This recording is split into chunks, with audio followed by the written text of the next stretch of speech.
Welcome everyone to Textiles and Tea with the Handweavers Guild of America. I'm Kathy Group and I'm your host today. We want to thank our sponsor, Carolina Fiber Fest. This is a wonderful festival out of Raleigh, North Carolina. It's going to be March the 15th and 16th. So if you're going to be in the area, check it out. Their information is in the chat. Today, as always, we ask that you put your questions in the Q&A and not in the chat. I can see it, but can't really read it and see what's going on, but keep the chat coming. We love that. It's nice to exchange ideas with each other. Today, we have Crystal Gregory. Crystal is a sculptor who investigates the intersections between textile and architecture. She received her BFA from the University of Oregon and her MFA from the School of the Art Institute of Chicago. In 2013, she was awarded the Leonore Annenberg Fellowship for the Performing and Visual Arts. She previously was a guest artist at the Gerrit Rietveld Academie in Amsterdam. Her work has been exhibited in museums and galleries nationally and internationally, including the Rockwell Museum, the Dorsky Gallery Curatorial Program, the Hunterdon Art Museum, and the Brooklyn Commons. Crystal is an associate professor at the University of Kentucky, my alma mater, and was recently awarded the Arturo Sandoval Endowed Professorship in Fiber. Hey, Crystal. As I stumbled Hello. through that, how are you, Crystal? I'm doing great. Thanks for having me. We are so excited you're here. Yeah, me too. Well, we'll start off with a big question. What is your favorite tea? Yeah, so I was thinking about this one. I think since my son was born, I've been really into loose leaf teas. So I have a whole cabinet full of jars of different varieties, and I kind of just mix it up depending on what I feel. So usually the base is like a chamomile and a rose hip, and then I'll add things like St. John's wort or um, echinacea in this season. And yeah, so I'm into loose leaf. Oh, what a great idea. I always think about teas of one flavor in one pack. I never thought about mixing it up with loose leaf. That's a great idea. Uh, So tell us, how did you get started in fiber? yeah, well, I mean, like Minnie, I saw my grandmother stitching, and I think really resonated with the importance that that action was to her, and then the commodity or the object of that material after is something that we touched all the time. But it wasn't until I was in college and I kind of took a minute between high school and four-year university and did a lot of traveling, and I took a lot of community college classes in California. It was $8 a credit, and actually I think it might even be free now, but there I took a weaving class. And I was living in Big Sur, and so I was very much connected with arts communities there, and just became enthralled with the rhythm and the history and the community that weaving studios have. And so after that adventure kind of was over, or just beginning, depending on how you look at it, I got into the University of Oregon and studied under Barbara Pickett and Josh Vaught, and really focused on weaving. And then, yeah, went to the School of the Art Institute of Chicago in the Fiber Material Studies department. Yeah. Do you remember who your teacher was in weaving? Oh, this is so embarrassing. I should know her name. That's all right. I've had so many teachers. I don't remember all of them either. Yeah, that is a really good question. It's been over 20 years. I know what you mean. I know Yeah, what you mean. I need to remember that. I'm sorry. I shouldn't have brought it up. That's If a you good think one. of it, let us know. All right. Okay. Yes. I can totally picture her. She like drove down from Santa Cruz. Ooh, this is gonna haunt me. I'm gonna come to me at like 4 a.m. and be like, wait. Call me. Okay. We'll put it on the next show. Yeah, exactly. Um, we have several artists lately that have come from the Arts Institute of Chicago. And the one thing that struck me is that several had talked about being exposed to different modalities and different type of artists, so that it really impact on their development as an artist.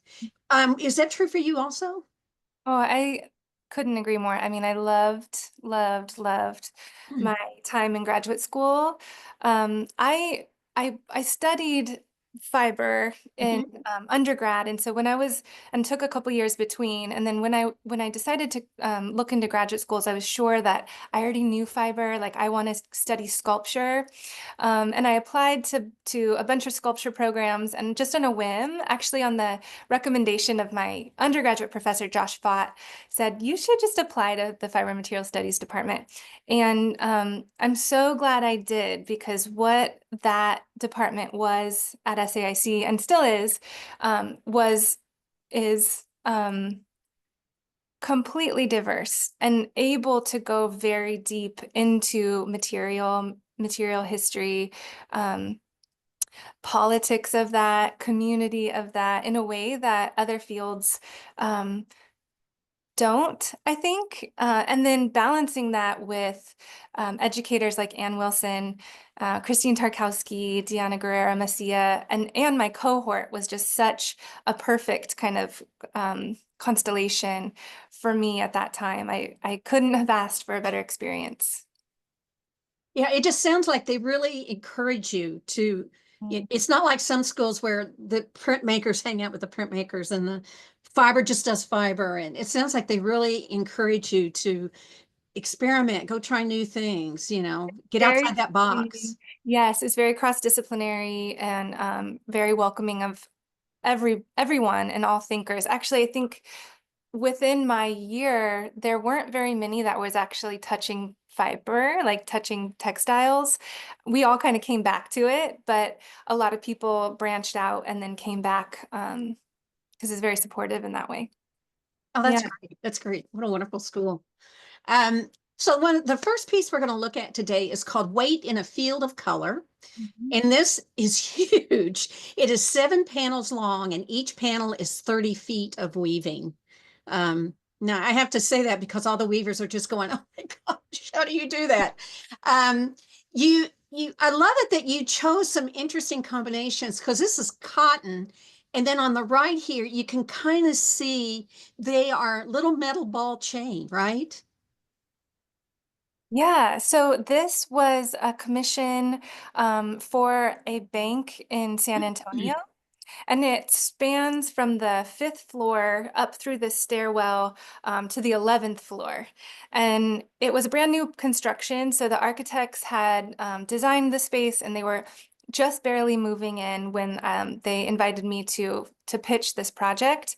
So it was amazing to be able to work with the architects and the clients and kind of feel the space out from the beginning. Um, and yeah, so you asked about the ball chain. So I knew I wanted to take up a lot of space with woven, and I have done a lot of work taking industrial materials or materials that are hard or rigid and combining them or comparing them with textile or fabrics.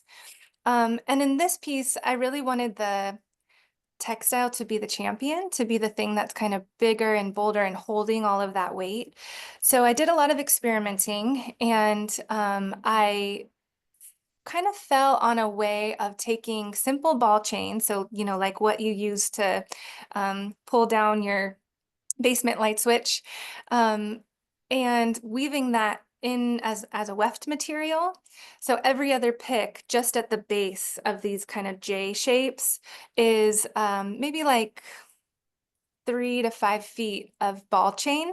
And what that did was it really weighed down the sculpture, and it felt like it feels like armor, or like ball what's the stuff that you wear. Chainmail? Yeah, chainmail. So it has that kind of pliability, and um, the drape becomes very heavy and pronounced. Um, so this was a super fun project. I loved working on this scale, and would love to do another piece this large. Well, how'd you come up with that? I mean, I know we used to, when we were in school, we used to walk around the hardware store going, oh, what can we do with this? Oh, what can we do with this? Yeah. How did you come up with this? Um, I had, like I was doing some experiment with really fine metal wire. And I think I just had I had some ball chain in my studio, and I was like, I wonder what would happen if I put this through the weaving. And what it did was like the size of the balls kind of fit exactly into the grid of the warp.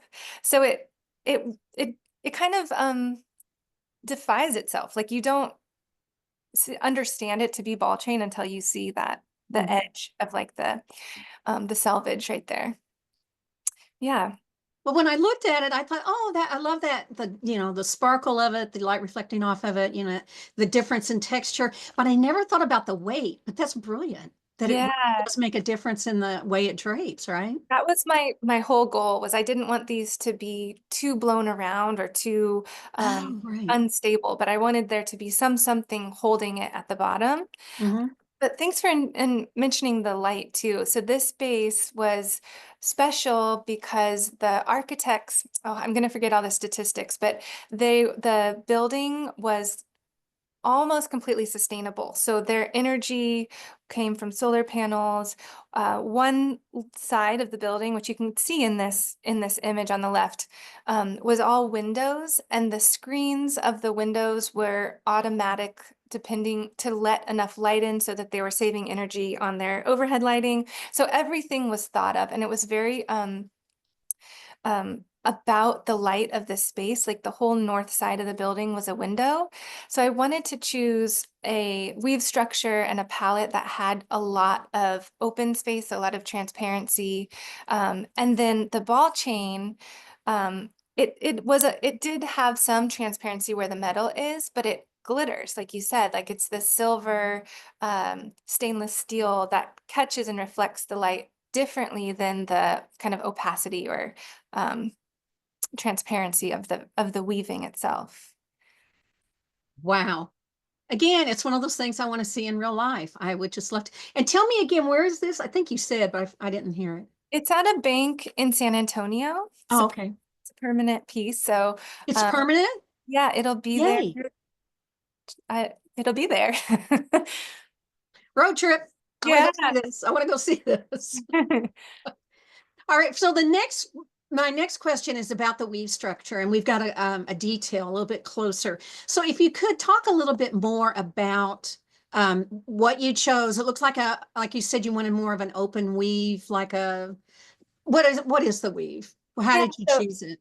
I love plain weave and I love open weaves. I think that there's so much room to play in Mhm. in those. And so I feel like my textural palette, and it's getting more complicated in the last couple of years, but for a long time, my kind of textural palette has been open weave, plain weave, and huck lace and variations of that.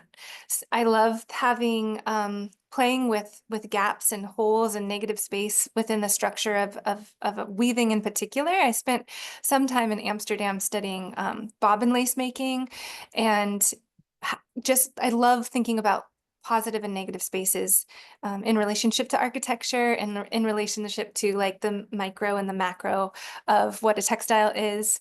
But yeah, so these are, you can see in this image, the top is a spaced weave. So I put gaps in the weaving, and then there's plain weave followed by huck lace, and yeah, another band of huck lace in different color. Oh, I love that. I love that. That's great. Yeah. And the colors are amazing. They're just so inviting and bright. So did your color choices play a part in the overall design? I mean, I'm assuming they were a definite choice on your part, right? Yeah, I really wanted this piece to be very bright. Thinking about San Antonio and its influence of Mexican color palettes. And so the beautiful thing about working with a client is not a collaboration, but there is a conversation about their space and what the architecture is already doing. So I had some things to bounce off of, if that makes sense. But yeah, I was really inspired by place and site and brightness, bringing color into the space. Here's an example. You can see the color in the background, but you can also see it's the ball and chain again, right? With the dark Yeah. color. Yeah.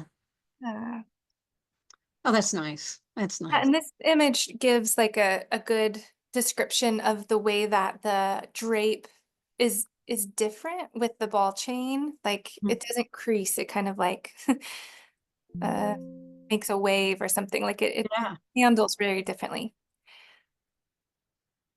Well, you really have an extraordinary approach to fiber and combining it with other materials because this next image is called Through the Threads. And if I understand, you dipped it in pewter, Sort of. sort of. Yeah, so I built well, okay, so maybe I'll say I've been working with at this point I had been working with concrete a lot and drywall and different building materials in relationship to or contradiction to textiles and woven textiles in particular. And I was looking for something also in the industrial world that held that rigidity and held that conversation in a different way. And so I was really interested in metals and seeing what I could do, or maybe working in a foundry and casting weavings. And I got to do this incredible artist residency at Haystack Mountain School of Craft. And it was such an amazing experience. I got 2 weeks to play in any of the studios that I wanted to. Like I wasn't taking a class, I was there to experiment around. And so I went up to the metal studio and I was talking to them, and together brainstorming figured out that pewter has a low enough melting temperature that it won't burn away completely, at least, the material. So I was doing all these experiments and embedding the pewter into the weaving.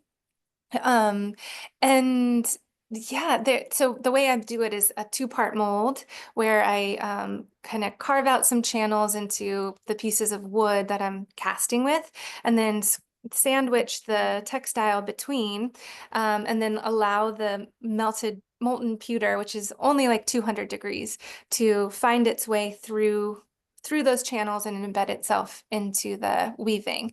So similarly, like this piece came before the San Antonio piece that we just looked at. And I wanted there to be this metal that is, it's rigid, it's hard, but it has this memory of like the splash or like the liquid state that it was once in. And then in this piece in particular, it's hard to tell in this picture, but the metal is then rounded. So I like bent it into these U shapes to hold those spaced weaves apart. So as you walk around them, they kind of undulate and create like a moire optically around, like as you walk around it. Yeah. Did I answer your question? Yes, I am fascinated because when I saw this, I thought, how did she do that? I mean, what keeps it from burning up the fiber? And I didn't realize that even at that high temperature that the threads they remain. And I again the weave structure, just talk a little bit about the weave structure. So this is plain weave and it's Uh-huh. all spaced. So I'm spacing it out in the warp and spacing it out in the weft.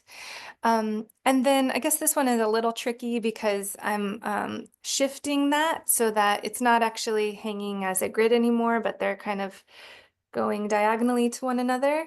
But that's all it is plain weave. Um, Well, I loved it when you said waves because that's what I thought of. I thought, oh my gosh, it looks like what the water looks like when it hits the shore and it bubbles back up and everything. That's what uh, I thought of when I saw this. It's just amazing. thank you. How do you think of these things? Oh, I well, mean, yeah, I don't know. the other thing that, and you just said it because I wondered, I know the first reaction I had, like I said, was, how did she do that? And then Mhm. I started wondering, is that an okay reaction for you? I mean, when people first walk up, do you want them to focus on the appearance of the work, or do you want them to focus on how you made it? Or do you care? That's such a good question. And it's something that I like talk about in my classroom a lot. Like, I don't, and I don't know if it's okay to admit this, but I don't think about the audience very much. And I've been doing it more net lately. But I think for me, like the reason that I make art is I think through the materials, I'm somehow understanding the world around me. So I'm thinking about social structures of the dichotomies of hard and soft. I'm thinking about like why these things have traditionally been gendered.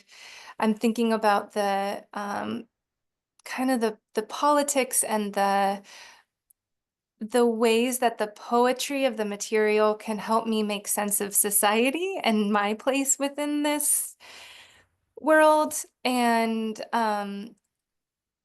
so I get to the viewer in the end because there is a conversation and I do care about sharing my work and that's important for me, but I don't start there. So I think it's more out of a curiosity of like really engaging in the material and understanding why I have the understandings that I do of that material.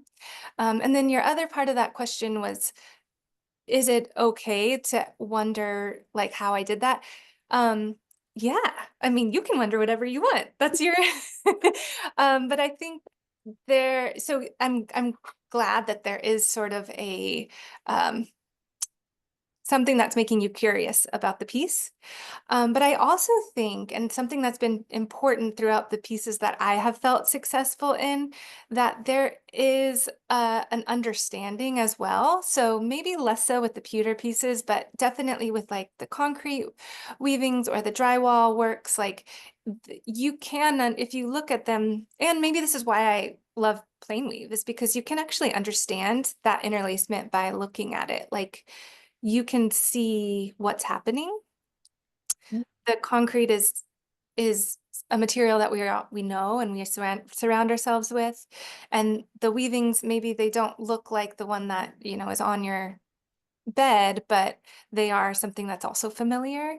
So there is an honesty within that conversation, as well as like a newness of like pairing these things together. Well, you may have just answered my next question because one of the things I was curious about is when you combine these extremely different materials, um, do you think they need each other? Are they better together than alone? Hmm. And that sounds like that's what you're saying. Well, so I definitely champion the weaving. Like that's like, in my Yay. that's like the one that I want to win all the time. But I think it's helped me to understand weaving by moving into what like kind of seems like the opposite, or at least at first does. And in and I was doing it before graduate school. Like I kind of came in with an understanding of wanting to place these materials next to each other and have them kind of butt up each bit with between themselves. But there, in school, I found this reading in On Weaving by Annie Albers called The Pliable Plane. And she sets up textiles and architecture as things that are opposite of one another. But then, like very quickly in that first couple of paragraphs, she breaks down that they're actually the same, they're for the same purpose. So they're for shelter and privacy and the protection of the human body. And so like they are, they have the same intention, but their physicality is very different, right? Like one is rigid and non conforming, while the other one is pliable and shapeable and put awayable, foldable. And I think that through like just understanding of material properties, we can come up with these poems of what like social systems or life. I mean, I know that's big maybe, but I do believe that. And I think that's where the interest lies for me. All right, Mandy, you're going to kill me because I'm going to ask you to jump ahead because I want to go. We have an Annie Albers question. Yeah. I want to go ahead and jump to that. And we're showing one of Annie Albers' works and one of yours. And you said that you admire Annie Albers, which, you know, every weaver in the world now loves you because we Right. all love Annie Albers. Of And course. so on the left is one of Annie Albers' works, and on the right is one of yours. Um, so you've talked some more about how she influenced you. And I also want to point out this is the concrete that you were talking about, right? Yes. Yeah. Okay. And I Um, chose this work because of the similarity I saw visually between the two. Yeah, and I love that you saw that, because definitely like a huge influence, somebody I've spent a lot of time looking at, but I didn't see these pieces, you know, that was maybe more subconscious. So I love that you found these comparable and put them side by side. Yeah, so I mean Annie Albers, Yeah. right? Like I think that she, as an educator and as a student of weaving, she's like such an important place to start. Um, Not only in her textiles, but in her writings and the way that um, she approached um, textile in the everyday. You know, like often the books that she wrote weren't um, how-tos. They weren't like manuals of how to make the thing, but they were reflections on society. And so I think, or reflections on weaving within a larger context. Um, and I think that that approach like opened up the floodgates to be where we are today. You know, like now we can have Uh-huh. these very sculptural practices that are also fiber, or you know, like if there's it's not one lane anymore. It's very open. um I also got to do a residency at the Joseph and Annie Albers Foundation, which was Oh, I didn't know that. Yeah, yeah, talk more about that. it was amazing. It was a 2 month residency, and there's only one other artist. You have your own studio. So I was weaving on this big countermarsh um, loom, and in the woods of Connecticut, and the archive is right there, and it's a very active campus with people that are just, you know, invested, historians, archivists, people who are invested in the Albers, and it was just amazing. Like I think some ways I think that their works are simpler because of that experience, but Mm. the complexity within the simplicity, or the simplicity within the complexity, is like astounding. It's just there, it's like it's a forever chase. So um yeah, she's amazing. Well, let me continue with Annie Albers. And actually, I didn't realize this statement was an Annie Albers statement. You told me that. But one thing I loved about your work is that it is construction and architecture together. You very much pull in those aspects. And you said that weaving and building are similar. One is accumulation of bricks, and the other is an accumulation of thread. And you said this is an Annie Albers statement. Yeah, so that's a paraphrase. I think she says it better than I did, but Oh, I don't know. This is pretty nice. I like this. I like But yeah, she's talking about even just like from the construction of how buildings are built versus how weavings are constructed. And I think especially that line, thinking about the macro and the micro. So, you know, as weavers, we look at the intersections of each thread and what's lifted and what's lowered, and how those patterns are in relationship. And bricklayers do the same, right? So it's like building line by line, kind of up. Well, I always laugh because I have a list of statements I've had from people I've interviewed, and I want to embroider those and put them up on the wall. I love that statement, and I like the way you've done it. Even if it's a paraphrase. Yeah, she's Okay, the, but go ahead. I'm sorry.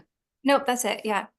Well, let's jump back to, I want to talk about, you did a series of works that was really interesting because it was a very long woven piece, but you would change it. And again, talking about the construction pieces, to me, that the big concrete thing in there looked like something from construction. And I think poor Mandy, I'm jumping all over the place today. And I believe we're going to have an image of that in a minute.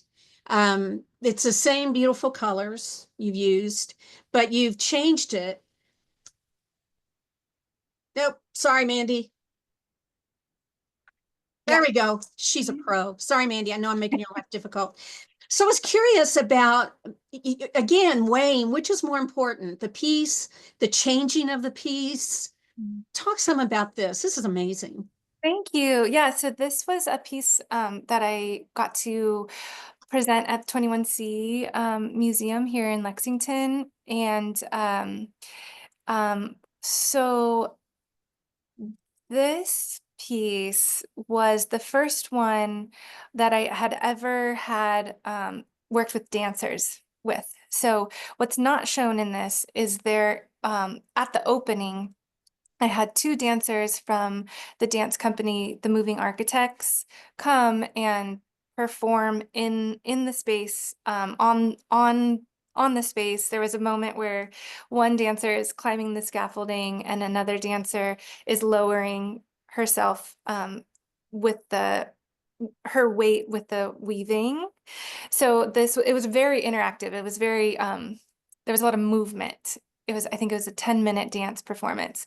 And after they were gone, because it only happened at the opening, I was just really thinking about time for the first time and movement through a space. Um, and so I took the concrete pillars, which were in the installation while the dancers were there, but they were sort of in different character positions. And I used them to mimic the shapes that the dancers made throughout the composition of that performance. So the piece, I think, was up for 2 months. And every week or so, I came and I changed where the tubes were. And then that stayed up for a period of time. And then I would come back and move it around. And yeah, this piece was kind of like the crack for me in the shell, or I don't even know what analogy I'm trying to think, but it was a breakthrough moment for me. This was also like February of 2020, so right before the Oh, pandemic. yeah. I spent the following 2 years, among other things, but writing this piece that was published in the Textile Journal, edited by John Paul Morabito. And it was really examining the body in relationship to weaving and architecture, and in particularly movement in relationship to weaving and architecture. And I think through that experience of this piece and writing that essay, I started to understand the materials as really just the edges around the body, and that the life and the movement of a body is being described by the materials. So since then, I have continued that collaboration with the dance company, and we haven't like shared it yet, but we've been making a series of videos with similar themes. So installations made out of metal and weaving that the dancers use that kind of change the shape of the architecture by their movement. Yeah. Wow. To be so engaged in that piece. How wonderful. Thank you. Yeah, Yeah.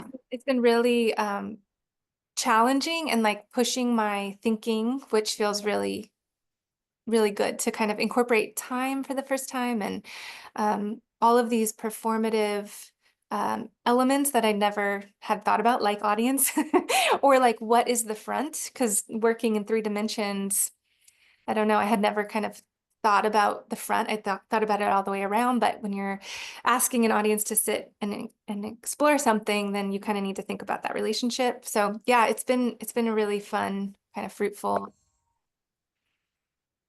experience, that piece. Oh, good. Yeah. Um, I do want you talked about going to Amsterdam. I wanted to talk a little bit about that. I'm always curious, how does going to a completely different place, especially when the culture is different, the customs are different, the language, everything, how does that impact on you as a person, but also on your work? Yeah. So I was so lucky to go to Amsterdam right after graduate school. And I was kind of full with like all the things that happened in school and um, transplanted into the, like you said, this very different place. And what happened was, so I was working at the Gerrit Rietveld Academie in the glass department. And that was a very different craft than I had been working in the hot glass studio. Um, and I think like I was entertaining a lot of the same ideas and kind of conceptual understandings of light, opacity, negative space, fragility, and line, but through hot glass. Um, so, and then through a lens of completely different community, like you were saying. And I think to me, that was maybe the biggest takeaway was I studied craft and I've studied the histories of craft within contemporary art from a very US perspective until that moment.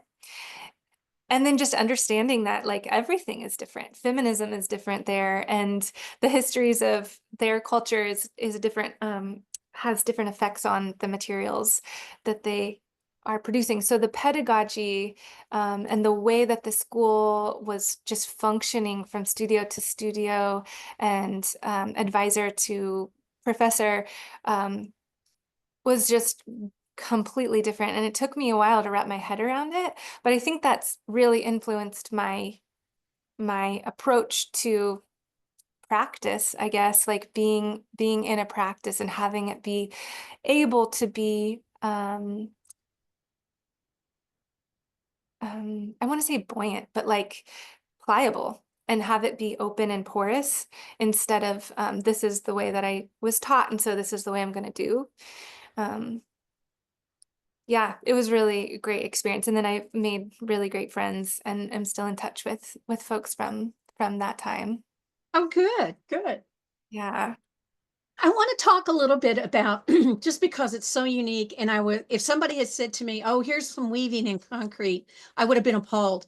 But when I saw these, I loved these. So I wanted you to talk some more about, and it's the ultimate opposites, right? You've got soft fiber, and there's probably very little that's more hard than concrete, and you combine them beautifully. So would you talk some about these? Yeah. So these are weaving. These are knit. Oh, These are knit. I'm sorry. the only series, but it's kind of a similar answer to what we're setting up anyway. But yeah, so I think when I began, I was really interested in just like the opposition of them. So one is rigid, one is pliable. Um, at the further that I've worked in this body of work and in this series, I see a lot of expression in the graphic quality. So the weaving or the knit in this experience in this piece becomes really still and like stopped.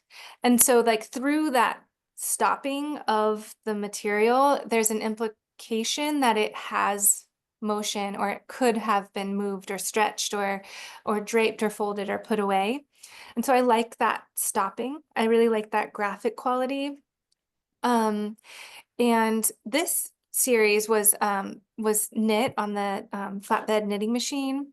And the elasticity of what a knit is so different than what a weaving is, right? Like it the Yeah. weaving can be pulled on a bias, but other than that, it doesn't have as much elasticity. The looped system creates that elasticity. So these were kind of playing with that structure and thinking a lot about the difference between setting whatever 400 warp threads under tension and, you know, crossing them perpendicularly, or starting from a single line and then creating a series of loops that are all interlocking with one another. I think they kind of create a different story and a different poetry in that regard. Yeah. Well, they're so unique. And somebody just commented that it looks like it could start moving again. It's like, yeah, yeah. And the one on the left, it's maybe hard to tell from the image, but there is pewter in that as well. So there's kind of three things happening in this series where there's that spill or that metal kind of ooze, and then there's like the hardness and the squareness of the concrete slab, and then there's the movement or the pliability or the implication of movement with the textile. Oh, these are amazing. They're amazing. Thank you. So what's next for you? This year is there's a lot happening, which is super exciting. I'm in this group show that I'm very excited to be a part of at Jane Lombard Gallery in Tribeca. So that's curated by Jen Robleski and will happen in June. Then I'm in a 3-person show in Asheville at Momentum Gallery with Jess Jones, which I'm excited about. Yeah. Yeah. Do you know her? Yeah. Yeah. So that's at Momentum. And then I Now, have when is the one in Asheville? I believe it opens May 1st. And it's in what gallery? Momentum Gallery. Momentum. Okay. Yeah, so it's not in it's kind of in the downtown area. And then I'm working on a new body of work for a solo show in Burlington, Vermont. And this one has been kind of captivating my mind for a while, where I'm working on the TC2, so the digital loom, to create multi-layered weaves that have both tension and drape in them. So it's kind of a piece. But it's a 3-dimensional thing, so you kind of need to see all the way around. But that's been kind of captivating my math brain, which is really exciting. And yeah, and then another big part of what's happening is I have a collaboration on campus at the University of Kentucky with a chemist and a horticulturist, and we've been working on a dye garden for the last 3 years. Oh, really? Yeah, so that's been a ton of research and, you know, playing with color and thinking through um, plant material, especially regional color. And we're working to make a class in the fall um, out of that research. And then, yeah, and then the last kind of big thing that's happening is the Shapes of Movement. So the dance project that I've been working on will have the 3rd iteration here in Kentucky, in Eastern Kentucky, like up in the mountains in Pine Mountain. So that's all happening. Oh my gosh. Yeah, yeah. Now, are these listed on your website? No. Oh, My website is another thing that is going to be updated very soon. well, someone's asking about when is the show in Vermont? Oh, that is going to open August 21st, and it will be up for a couple months. Okay. Yeah. Yeah, Vermont. I can't wait to be there in the late summer. That sounds super fun. Oh my gosh. We have got questions. Oh, good. So let's go start with our questions. Um, Somebody wants to know, SF wants to know the ball chain. How did you feed the ball chain? Was it from a barrel or a spool? It was Um, really hard to do that. was it? I ended up, the best way was to get I had like a ski shuttle, like a really large ski, Uh-huh. and then wound Oh, that slowly. And I was working with an assistant for that project, and she was like, I hate this part. But it was so beautiful that it was worth it. And it wasn't, the whole piece. So, but it was challenging. Yeah. oh, I bet. Where did you buy it? I found this like ball chain company that only Really? sells ball chain, and you could get like any size balls, and you could get stainless steel and all the different types of metal. So yeah, Who knew? Who yeah. knew? Wow.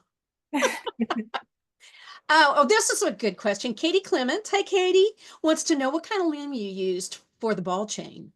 She says, and it's a brilliant idea. Thank you. It was in the fiber studio. Um, so it must have been a Leclerc, I think. So is it a regular floor loom? Four loom, yep. Four Huh. harness. That's the other thing, is like simple structures don't actually take much complexity of loom. Uh-huh. So I have a Gilmore 8 harness in my studio, but the fiber studio is mostly 4 harness looms. We have a couple that are 8 or larger, but Oh my gosh. well, we also have some we do have a 40 harness AVL and a TC2, I should I was say. going to ask you if you had a TC2. To the University of Kentucky, because it's great. There's my teaching pitch.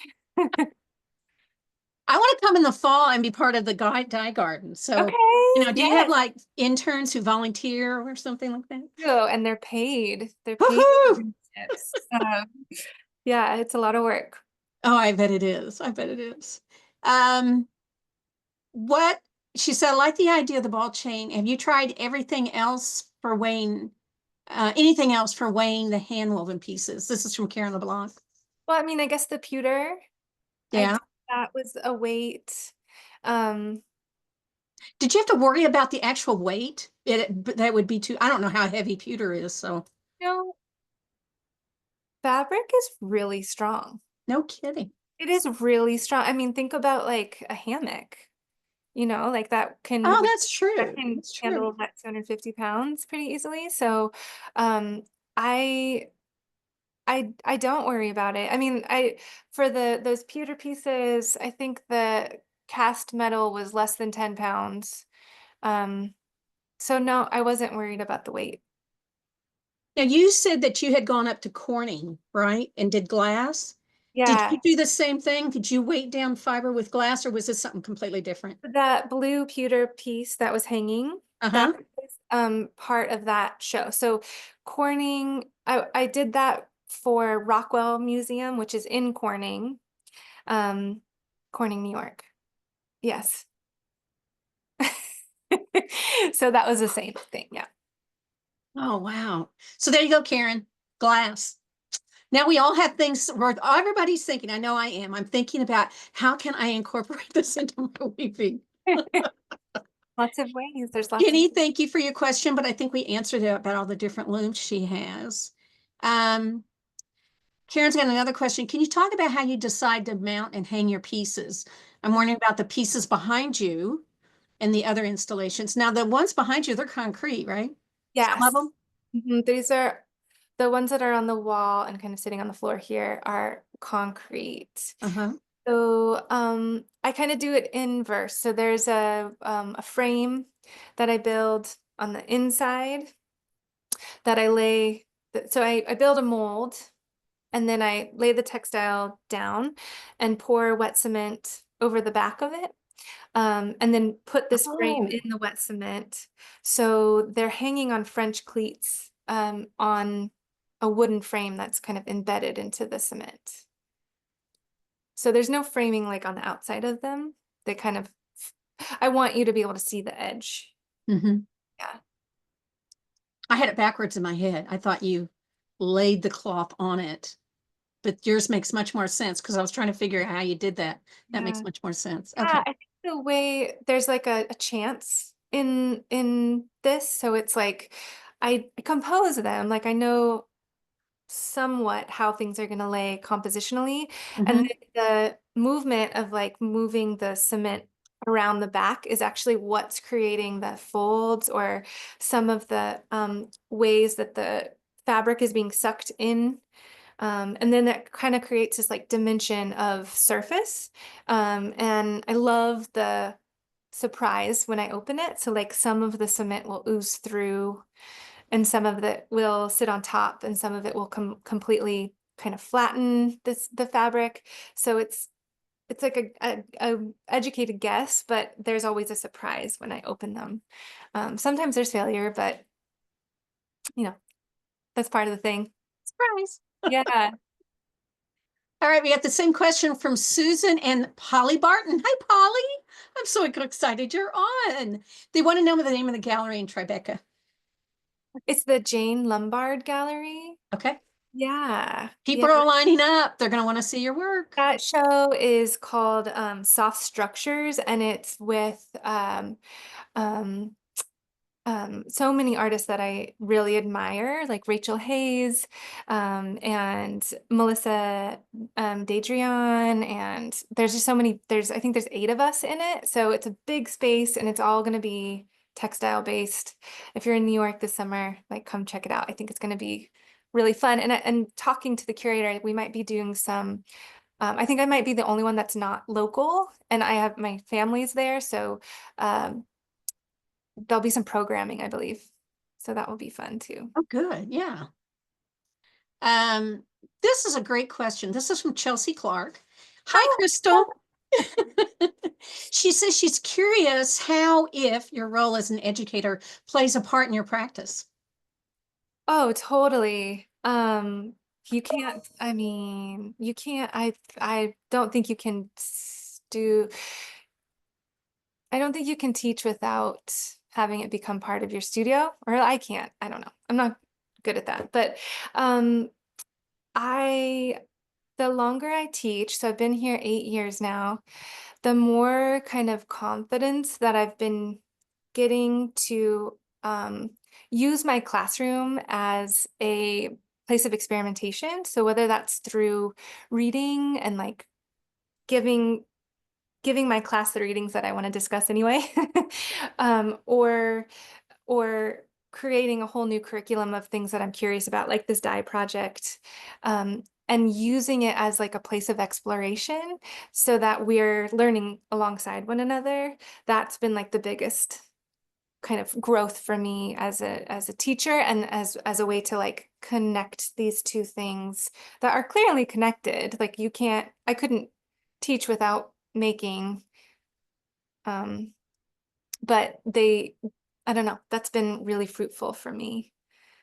Well, Chad Troyer has a question, which I think kind of, Yes. you know, Chad?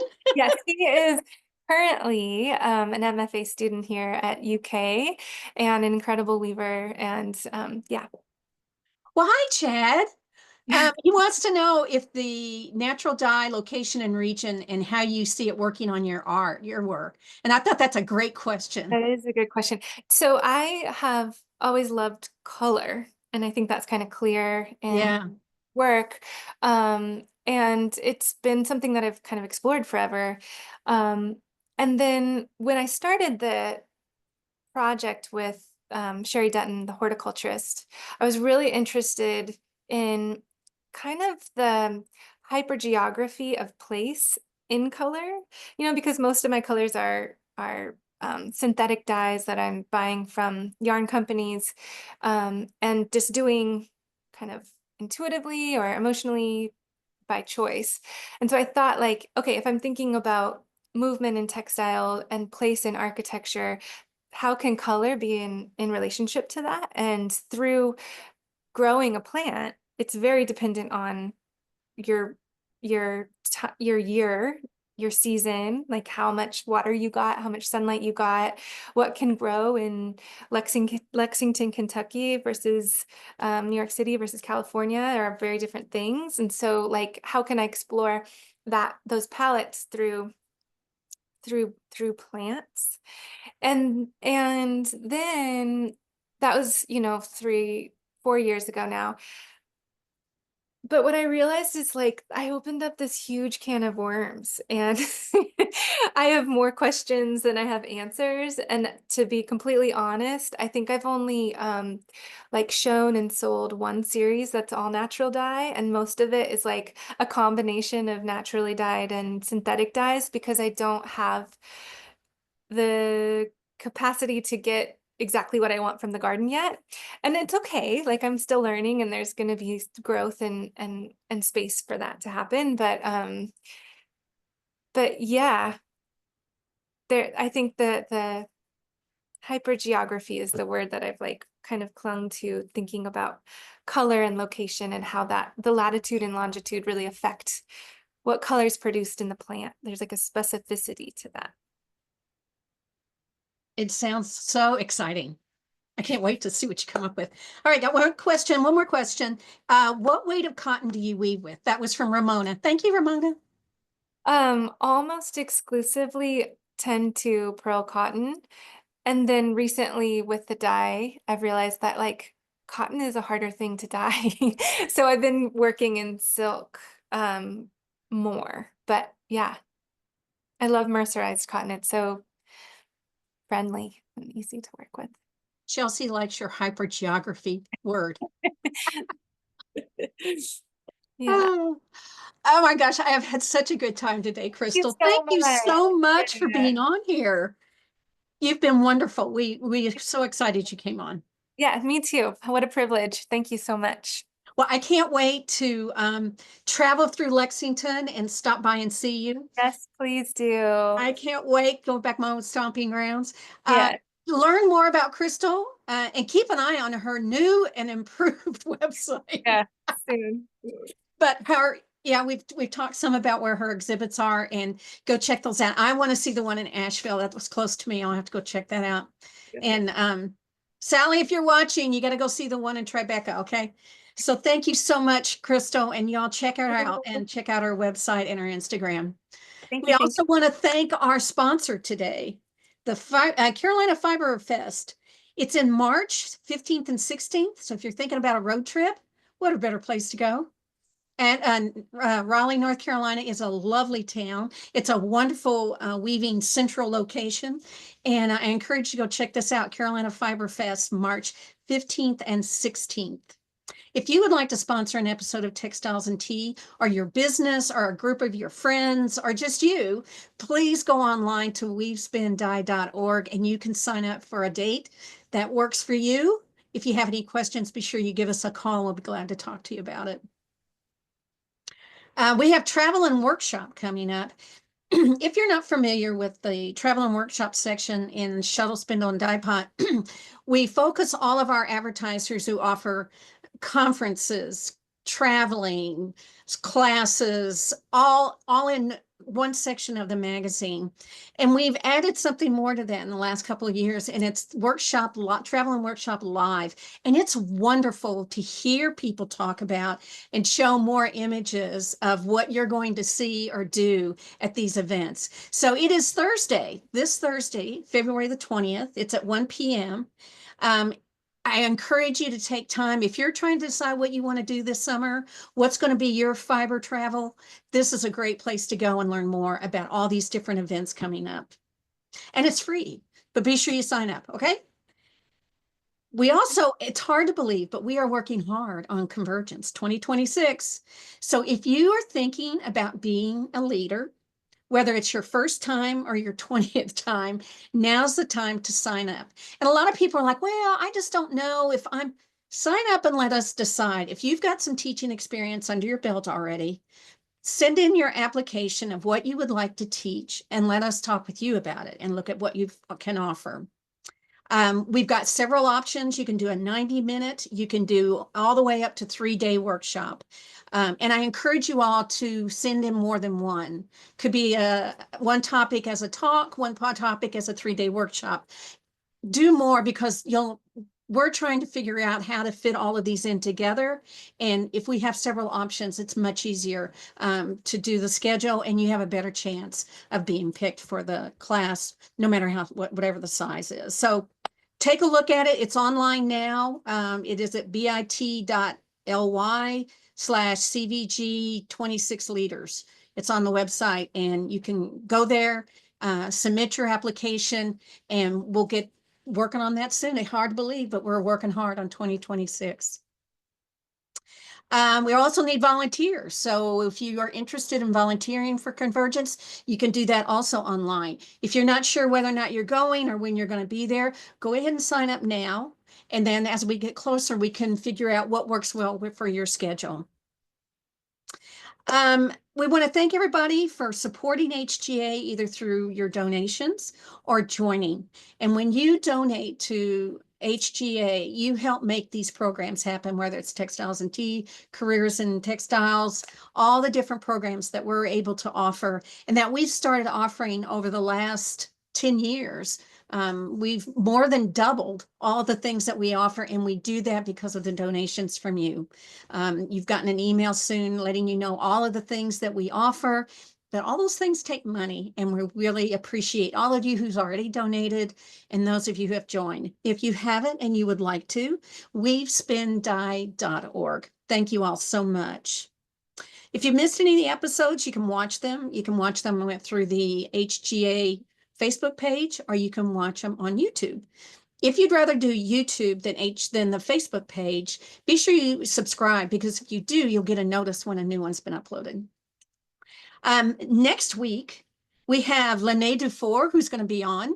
I'm excited to talk with her. I hope you all have a wonderful week, and we'll see you next Tuesday. Happy tea.